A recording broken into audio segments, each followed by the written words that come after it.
ఈ రోజుల్లో టెక్నాలజీ గురించి ఎక్కడ మాట్లాడినా అందరి మదిలోనూ ఒకే ప్రశ్న, ఈ ఆర్టిఫిషియల్ ఇంటెలిజెన్స్ అంటే ఏఐ మన భవిష్యత్తును ఎలా మార్చేస్తుందో అనే.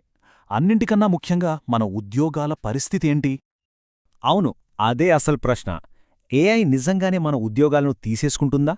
ఈ మాట వింటేనే చాలామందిలో ఒక రకమైన ఆందోళన మొదలవుతుంది కదా. మరిది నిజంగా రాబోతున్న ముప్పా, లేకపోతే మనం అనవసరంగా భయపడుతున్నామా? ఇప్పుడు స్క్రీన్ మీద ఒక నంబర్ చూద్దాం. 30 కోట్ల. అక్షరాలా 30 కోట్లు. ఇది ఏదో చిన్న నంబరైతే కాదు. మరి ఇంత పెద్ద సంఖ్య దేన్ని సూచిస్తోంది? దీని వెనకున్న కథేంటి?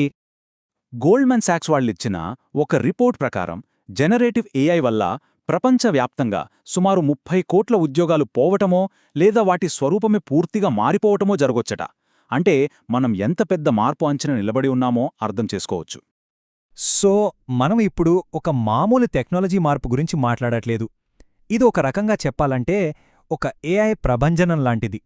ఇది మనం పనిచేసే పద్ధతినే సమూలంగా అంటే పూర్తిగా మార్చేబోతోంది.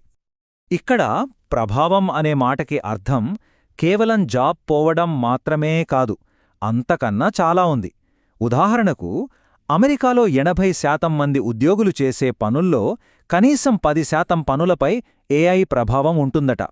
ఇంకా షాకింగ్ ఏంటంటే దాదాపు 19% ఉద్యోగుల విషయంలో అయితే వాళ్లు చేసే పనిలో ఏకంగా సగానికి సగం పనుల్ని ఏఐ మార్చేయగలదు.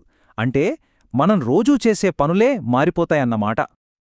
అయితే టెక్నాలజీ రావడం, ఉద్యోగాలు పోతాయనే భయాలు రావడం ఇదంతా మనకు కొత్తేమీ కాదు. చరిత్రలో ఇలా చాలాసార్లు జరిగింది. సరే, ఒకసారి గతమేం చెప్తుందో చూద్దామా? సరే, ఇప్పుడు మనం టైంలో కొంచెం వెనక్కి వెళ్దాం. అంటే 1800 నాటి బ్రిటన్కు. అప్పట్లో చేనేత కార్మికులుండేవారు. వాళ్లు మామూలు కార్మికులు కాదు, చాలా నైపుణ్యమున్నవాళ్లు. ఆ రోజుల్లో వాళ్లే అత్యధిక జీతాలు తీసుకుంటూ చాలా గౌరవంగా బతికేవాళ్లు. వాళ్ల లైఫ్ అంతా హాయిగా సాగిపోతోంది. ఒక ఉదాహరణ చెప్పాలంటే 1806లో ఒక చేనేత కార్మికుడి వారపు జీతం ఒక ఫ్యాక్టరీలో పనిచేసే కార్మికుడి కన్నా చాలా ఎక్కువగా ఉండేది. అంటే వాళ్ల నైపుణ్యానికి ఎంత విలువ ఉండేదో చూడండి. కాని ఈ మంచి రోజులన్నీ ఎక్కువ కాలం నిలవలేదు. అప్పుడే కథలోకి ఒక కొత్త టెక్నాలజీ ఎంటరైంది. దాని పేరే పవర్ లూమ్. సింపుల్గా చెప్పాలంటే యంత్రంతో నడిచే మగ్గం. ఇది ఒక్కసారిగా ఆ చేనేత కార్మికుల జీవితాల్నే తలకిందులు చేసేసింది. ఇక్కడే అసలు ట్విస్టు మొదలైంది. పవర్లూమ్ వచ్చిన తర్వాత ఇండస్ట్రీలో ప్రొడక్షన్ అంటే ఉత్పాదకత అమాంతం పెరిగిపోయింది. కాని మరోవైపు ఏం జరిగిందో తెలుసా?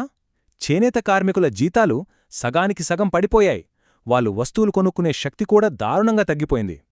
సో ఈ కథ మనకు చెప్పే నీతి ఒక్కటే: పరిశ్రమ పురోగమిస్తే అంటే ఇండస్ట్రీ డెవలప్ అయితే అక్కడ పనిచేసే వాళ్ల జీవితాలు కూడా బాగుపడతాయని గ్యారంటీ ఏమీ లేదు.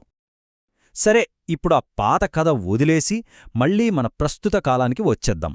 ఇంతకీ ఆ పవర్లూమ్ కథకి ఇప్పుడు మనం మాట్లాడుకుంటున్న ఏఐ విప్లవానికి సంబంధమేంటి? ఈ రెండింటినీ పక్కపక్కన పెట్టి చూస్తే పారిశ్రామిక విప్లవం టార్గెట్ చేసింది శారీరక శ్రమను, అంటే చేతులతో చేసే పనుల్ని. పవర్లూమ్ నేత కార్మికుల్ని దెబ్బకొట్టింది. కాని ఇప్పుడు వస్తున్న ఏఐ విప్లవం ఇది టార్గెట్ చేస్తుంది మేధోపరమైన శ్రమను, అంటే బ్రెయిన్తో చేసే పనుల్ని. రైటర్స్, కోడర్స్, అనలిస్ట్స్ ఇలాంటి హై స్కిల్డ్ జాబ్స్ ఇప్పుడు ఏఐ రూపంలో ఒక పెద్ద సవాల్ను ఎదుర్కొంటున్నాయన్నమాట. అలాయితే మరి ఈ రోజుల్లో ఆ పాతకాలకు నేత కార్మికుల స్థానంలో ఉన్నది ఎవరు అంటే ఏఐ వల్ల ఎవరి ఉద్యోగాలకు ముప్పు ఉంది? లిస్టు చూస్తే writers, public relations specialists, mathematicians, data సైంటిస్టులు, ట్రాన్స్లేటర్స్ ఇలా చెప్పుకుంటూ పోతే చాలా పెద్ద లిస్టే ఉంది. ఇవన్నీ వైట్ కాలర్ ఉద్యోగాలే. కానీ భవిష్యత్తు అనేది ముందే రాసిపెట్టి ఉండదు. ప్రస్తుతం మనం ఒక క్రాస్ రోడ్స్లో ఉన్నాం. మన ముందు 2 దారులు కనిపిస్తున్నాయి. ఇందులో ఒక దారి కొంచెం భయంకరంగానే ఉంది. ఆంథ్రోపిక్ అనే ఒక పెద్ద ఏఐ కంపెనీ సీఈఓ డారియో అమోడే ఏమంటున్నారంటే రాబోయే 5 ఏళ్లలో ఏఐ వల్ల వైట్ కాలర్ ఉద్యోగాల ఊచకోత జరగొచ్చని హెచ్చరిస్తున్నారు. ఏకంగా 50% ఎంట్రీ లెవెల్ ఆఫీస్ జాబ్స్ మాయం అవ్వొచ్చని ఆయన అంచనా. అయితే వెంటనే భయపడాల్సిన పనిలేదు, ఎందుకంటే రెండో దారి కూడా ఉంది. ఇది చాలా ఆశాజనకంగా కనిపిస్తోంది. కాగ్నిజెంట్, ఎన్విడియా లాంటి పెద్ద పెద్ద టెక్ కంపెనీల సీఈఓలేమంటున్నారంటే ఏఐ వల్ల ప్రొడక్టివిటీ పెరుగుతుంది, దానివల్ల చివరికి మరిన్ని కొత్త ఉద్యోగాలు పుట్టుకొస్తాయే తప్ప ఉన్నవి పోవని వాళ్ళు గట్టిగా నమ్ముతున్నారు. సో దీన్ని బట్టి మనకు ఏమర్థమవుతుంది? అసలు సమస్య ఏఐ అనే టెక్నాలజీతో కాదు, దాన్ని కంపెనీలు ఎలా వాడుకుంటాయనే దానిపైనే అంతా ఆధారపడి ఉంది. వాళ్ల ముందు రెండే ఆప్షన్లున్నాయి. ఒకటి ఆటోమేషన్, అంటే ఖర్చులు తగ్గించుకోవడానికి మనుషుల్ని తీసేసి వాళ్ల స్థానంలో ఏఐని పెట్టడం. 2 ఆగ్మెంటేషన్, అంటే మనుషుల్ని ఉంచి వాళ్లకు కొత్త స్కిల్స్ నేర్పించి ఏఐని ఒక టూల్లా వాడుకునేలా చేయడం. ఈ రెండిట్లో ఏదెంచుకోవాలనేది కంపెనీల చేతుల్లోనే ఉంది.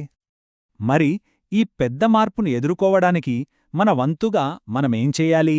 సమాధానం చాలా సింపుల్. కొత్త నైపుణ్యాలు నేర్చుకోవాలి, రీస్కిల్లింగ్ చేసుకోవాలి. మళ్ళీ ఇంకో పెద్ద నంబర్ చూద్దాం, 12 కోట్లు. ఈ నంబర్ మన ముందున్న సవాలు ఎంత పెద్దదో చూపిస్తుంది. దీనర్థమేంటంటే ఏఐ వల్ల బిజినెస్లు మారుతున్నాయి కదా, ఆ మార్పులకు తగ్గట్టుగా వచ్చే 3 ఏళ్లలోనే ప్రపంచవ్యాప్తంగా 12 కోట్ల మంది వర్కర్స్ కొత్తగా ట్రైనింగ్ తీసుకోవాల్సుంటుందట. ఇది నిజంగా చాలా పెద్ద సవాలే. మరి మార్పుకు మనం ఎలా రెడీ అవ్వాలి? కొన్ని సింపుల్ స్టెప్స్ ఉన్నాయి. ఫస్ట్, మనకెలాంటి కొత్త స్కిల్స్ అవసరమో తెలుసుకోవాలి. తర్వాత ఆన్లైన్లో ఏఐ పవర్డ్ లెర్నింగ్ ప్లాట్ఫామ్స్ చాలా ఉన్నాయి, వాటిని వాడుకోవచ్చు. టైం లేనివాళ్లు మైక్రో లెర్నింగ్, అంటే చిన్న చిన్న పాఠాలుగా నేర్చుకోవచ్చు. వీటన్నిటికన్నా ముఖ్యమైనదేంటంటే లైఫ్ లాంగ్ నేర్చుకోవడానికి సిద్ధంగా ఉండాలి. అదే మనల్ని కాపాడుతుంది. చివరగా ఒక్క విషయం, టెక్నాలజీ అభివృద్ధిని మనం ఆపలేము, అది జరిగి తీరుతుంది. కాని ఆ అభివృద్ధి వల్ల వచ్చే లాభాలు కొందరికే దక్కాలా లేక అందరికీ పంచాలా అనేది మనం తీసుకునే నిర్ణయాల మీదే ఆధారపడి ఉంటుంది. ఆ చాయిస్ మన చేతుల్లోనే ఉంది.